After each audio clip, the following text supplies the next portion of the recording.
There is this phrase, oh, I really wanted to be an archaeologist too, but then I grew up. And I suppose some of us never do. The traditional academic route is something that I certainly looked at, but I knew what I wanted to do. I feel really privileged to be keeping one of these laboratories running.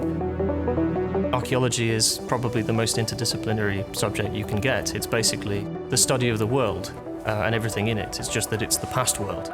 And to this day, it still amazes me that we're able to find out so much.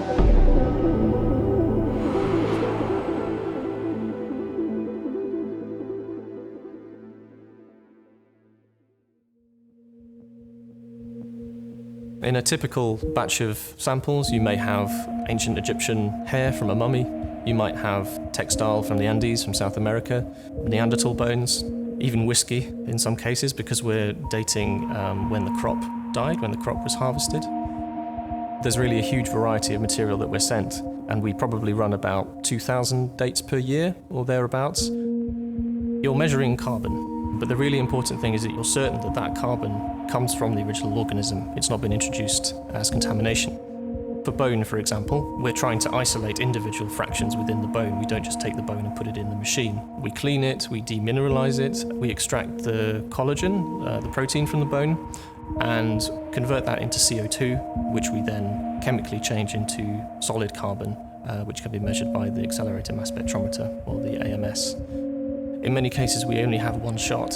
We're often working with samples that are on the milligram scale, sometimes even microgram.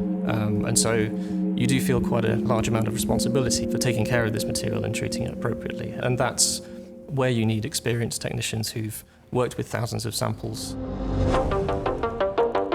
Technicians tend to work behind the scenes, so you can see how they've been historically, in some cases, treated as an invisible workforce. You don't notice them when things are running well, but you really notice their absence. In a research context, it's really important to have continuity within a laboratory. Researchers are often working on a project basis, which means there's quite a frequent turnover of staff. What is really important for that reason is to have permanent technical staff who know the equipment, who've worked on a wide range of projects.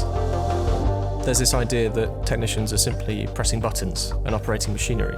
And the reality is actually quite different. There is significant crossover with academia, for example. So we're working on method development. We're trying to improve the methods that we're using and increase efficiency.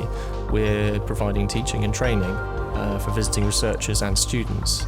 We're maintaining quality assurance of the data that are coming out, and in many cases we are producing the data that are then used in research.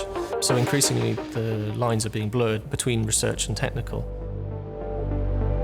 I think one of the most important things for me is simply valuing everyone that contributes to research and recognising everyone, particularly where you're working, as we are, with truly priceless, irreplaceable material. You need somebody experienced, you need a human hand. I'm in the really fortunate position that I'm able to work with some really amazing material every day and contribute a little bit to human knowledge.